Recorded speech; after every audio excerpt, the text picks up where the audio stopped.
ዛሬ ትልቅ ሐዘን ቀን ነው። ድምፃዊ ሰማኸኝ በለው ከዚህ ዓለም በሞት ተለየ። አጥፍቷም ለመገሰጽ ሳይሆን ቤትም አናገኝም ነበር፣ አናውቅህም ነበር። ያለ ክርስቲያናዊ ስነ ምግባር ይገለጽን ይሄ ስተት ተፈጥሯል። ቬሮኒካ መልእክት ልካለች። ወይኔ በጣም አመሰግናለሁ። በጣም ያው ሁሌ እሷ ወይኔን ምን አመጣው? ለምንድን ነው ከፊልምና ቲያትር ሙያ በቃኝ ብለህ እስከ ማቆም የደረስከው? ራበኛ ግባ። ዛሬ ትልቅ ሐዘን ቀን ነው። ድምፃዊ ሰማኸኝ በለው ከዚህ ዓለም በሞት ተለየ። ድምፃዊ ሰማኸኝ በለው ሰሜ ባላገሩ ባደረበት ሕመም በሕክምና ሲረዳ ቆይቶ በዛሬው ዕለት ከዚህ ዓለም በሞት ተለይቷል። ድምፃዊ ሰማኸኝ በለው የተለያዩ ባህላዊና ሌሎች ይዘቶች ያሏቸውን የሙዚቃ ስራዎችን ለአድማጭ ተመልካች አበርክቷል። ድምፃዊ ሰማኸኝ በለው ባለትዳርና የአራት ልጆች አባት እንደነበረ ፋና ዲጂታል ከቤተሰቦቹ ያገኘው መረጃ ያመላክታል። ሁላችሁም ነፍስ ይማር በሉ። ዜና መጀመሪያ ሳየው በጣም አስደንግጦኝ ነበር። ለቤተሰቦቹ፣ ለወዳጅ ዘመዶቹና ለአድናቂዎቹ መጽናናትን እመኛለሁ። አጥፍቷም ለመገሰጽ ሳይሆን ቤትም አናገኝም ነበር፣ አናውቅህም ነበር። ያለ ክርስቲያናዊ ስነ ምግባር ይገለጽን ይሄ ስተት ተፈጥሯል።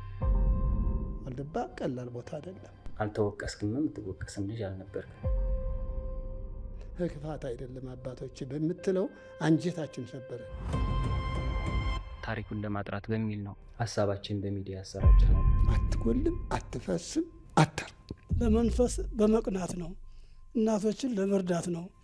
ልጃችን በዚህ ቅር እንዳይልህ ለማለት ያክል ነው። እዚህ ድረስ እናንተ በፍጹም መምጣት አይገባችሁም። ቬሮኒካ መልእክት ልካለች። ወይኔ በጣም አመሰግናለሁ። በጣም ያው ሁሌ እሷ ወይኔን ምን አመጣው? አይ ነው ያው ሙዚቀኛ ሰፖርት ሲያደርግ ደስ ይላል። ሰላም ሮቤል፣ እንዴት ነህ? እኔ እህተ ቬሮኒካ አዳነ ነኝ። እንግዲህ መልካም ምኞቴን ለመግለጽ ነው የመጣሁት። በቅርቡ የለቀከው አልበም ተወዳጅነትን አትርፏል እና ደግሞ ቆንጆ አልበም ስለሰጠህንና ለጥሩ ልብህ ከልብ እኔ ፐርሰናሊ አመሰግናለሁ። እንዲሁም ሁላችንም እናመሰግናለን። የፊታችን ቅዳሜ ሰኔ 13 ቃና ስቱዲዮ በሚዘጋጀው ኮንሰርት ላይ እንግዲህ ወዳጆች፣ ቤተሰቦች እንዲገኙ ስል ጥሪ ያቀርባለሁ። እንዲሁም የኔ ቤተሰቦችም እንድትሄዱ ጥሪ ያቀርባለሁ። ቆንጆ ኮንሰርት እንደሚሆንለት ተስፋ አደርጋለሁ። ይቅናው እንደሜ ቴንክ ዩ።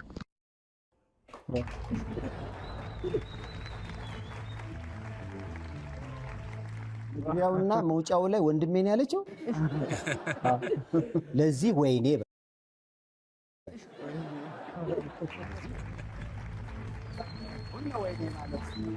ገንዘብ ደስታውን ይገዛል። ገንዘብ ደስታውን ይገዛል። አሁን እኔ ገንዘብ አለኝ። እስቲ ወንድ ናችሁ፣ በዚህ ገንዘብ ደስታ ግዙልኝ እስቲ። እኔ በቃ በጣም አዝኛለሁ፣ ተከፍቻለሁ። በዚህ ሰዓት ደስተኛ አይደለሁም። እናንተ ወንድ ናችሁ፣ ሂዱና ደስታን ገዝታችሁልኝ ኑ። በዚህ እንዴት ብታስቡ፣ እንዴት ለገንዘብ ቫልዩ ቢኖራችሁ ነው? ቆይ እናንተ በገንዘብ ደስታን ለመግዛት የምታስቡት? በጣም እኮ የምትገርሙኝ፣ በጣም የምትገርሙ ሰዎች ናችሁ። እንደዚህ የምታስቡ ሰዎች በጣም የምትገርሙ ሰዎች ናችሁ። ለእኔ ስጭኝና ልግዛልሽ። ገንዘብ ደስታን አይገዛም የምትሉ ሰዎች እረፉ። ደስ አይልም። ዜና አንባቢዎች ከቤት ዜና ሲያነቡ ሰበር አሁን የገባ እናት ልጅ እኔ ዜና ላነብ ስለው ውር ብትዩ መዘፍዘፊያውን እዛ ስቀሉታ አሁን እኮ ወሬ እኮ ነው። ወሬ ላቀርብ አይደል እንዴ? ላይቭ ነው። የዘይት ቁልፍ ቫይብሬተርሽን ለምንድን ነው እዚህ የምታስቀምጪው? ቫይብሬተር የሪሞት ባትሪ አልቋል። አምጡ። ምን አይነት ነገር ነው? ነከስ ይኸው ሞጣ ዘ ቢልዲንግ። እኔ ህንፃ አይደለሁም፣ ኢን ዘ ቢልዲንግ ነው ይባላል። ማይ ውረድ። ይሄ መሀይሞች ከየት እንደሚወጡ ሞጣ ኢን ዘ ቢልዲንግ ነው ይባላል። ሞጣ ዘ ቢልዲንግ ካልክ ሰውየው ህንፃ ነው እያልክ ነው። ወሸላ የሚልኩትን ብሎክ አርጉ። እቺ ሴትዮ ችግር አለባት እንዴ? ኢትዮፓን ብላ የምትመጣ መሀይም አትላቂ። አሁን መጨረሻሽ ብሎክ ላደርግሽ። አውርደ ኧረ ሞጣ ያሳፍርልኝ። ውረረን ያንተ ራሱ ፎቶ ራሱ የእንትን የሰገጡማ አነሳስ ነው። ተነስ ይሄንን የ44ኛው ክፍለ ዘመን እንዲህ አድርገህ ትነሳለህ። ውረድ ባለፈው ስቲፍ ጋር ደግሞ ክለብ ገብተህ ምን ሊታዘዝ ስትባል እርጎ አልካ የተመቸኝ ማለት ነው። ክለብ መሆኑን አላውቅም እኮ ለዛ እኮ ነው። ሆቴል ይመስላል። ኧረ ተው በላቸው። እርጎ አልክ ይበላል። ትላልቅ ባለሀብቶች ነው የሚገባው። ትላልቅ አለ ተባለ ባለሀብት ነው የሚገባው ኢትዮጵያ ውስጥ እና እንደዚህ አይነት ሆቴል ገብቼ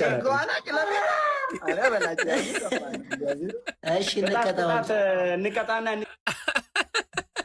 ለምንድን ነው ከፊልምና ቲያትር ሙያ በቃኝ ብለህ እስከ ማቆም የደረስከው? ራበኛ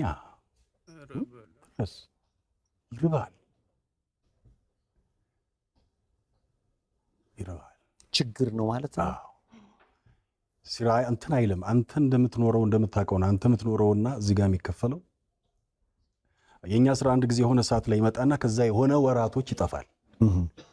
እየላስከው አታስቀምጠውም ብሩ ነው እንጂ ከስር ማውጣት አለ ይወጣል። ካልተተካ ባዶን ነው የምትቀረው። ቢቀርስ ልሄድ ነበር ወደ ሀገሬ የሆነ ወደ ጅማ። አቃተኝ። በቃ መሄድ አለብኝ ከዚህ በላይ መታገስ የለብኝም ብዬ ለማዘር ደውዬ ይሄን የመሰለ ተዋናይ እንደዚህ ሆኖ ማየት በጣም ያሳዝናል። ልጅስ የተሰኘው ድራማን የሚገርም አድርጎ የተወነው ተዋናይ ነው። የሚገርም ሰውዬ ነው እና እኔ እንጃ እንደዚህ ሆኖ ማየቱ በጣም ነው ልብ የሚሰብረው። እንዴት እንደናፈቀኝ አይዞ ምንድን ነው ምን እያደረግሽ ነው? እንዴ ቶሚ መቼ መተህ ነው? ስንት ሀገር አቋርጬ መጥቼ አንቺ ከማን ወጠጤ ጋር እኔ ላይ እንደምታስበው አይደለም። ይኸውልህ ተደብድቦ ወድቆ ነው። አንቺ እኔ ነው የምታረጊው እንደዚህ እንትን አይደለም። ድንገት ከውጭ ስመጣ ሚስቴን ከሌላ ወንድ ጋር ባገኛት ማሳየው ሪያክሽን ተማመጥኩ። ኦኬ እሺ ይመናችሁ እስካሁን አልፈታም። አይገርም ይማል አሁን እንደዚህ ሰው ፊት አትበይኝ።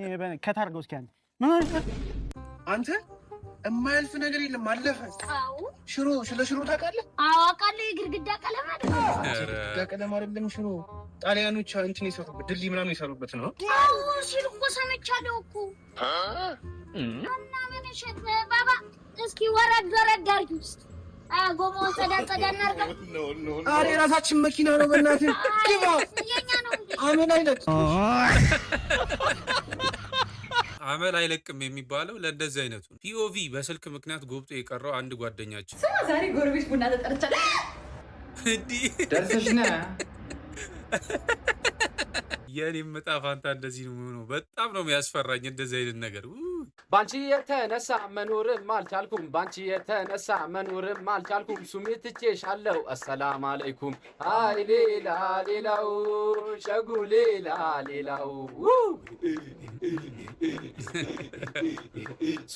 ሱመያ የበጎች እናት ሱመያ የበጎች እናት እድር ይበትናል የፈሰሽ ግማት። አይ ሌላ ሌላው ሸጉ ሌላ ሌላው አረ ከሱመያ አናት ላይ ወረደ። አረ ተው ሱመያን አታስቀይማት እንዴ። ቶንኮሱ ምንድን ነው የምታደርገው ዛሬ? ደግሞ ልብሴን አጥቤ ዝናብ እንዳይዘንብበት እየጠበቅ እንዴ። አታነሳም ታዲያ? አይ ዝናቡ እስከሚያባራ ነው። እና እስከሚያባራ እዛ ነው የምትቆመው? አይ ሌላ ተከራች ደግሞ ቦታ እንዳይዙልኝ። አይ ቶንኮሱ ሰላም ውድ የአራዳ ልጆች፣ እንግዲህ ዛሬ የምንገኘው ክሊኒክ ያው ጃኒ የኔ ውድ እህት አምባሳደር የሆነችበት የጥርስ ሕክምና ነው እንግዲህ የምንገኘው። አሁን አንድ ከስተመራችንን ከጫካ አግኝተን ጥርሱን እንመረምራለን። ኧረ በላቸውን ነው ከጫካ ይህ ይበል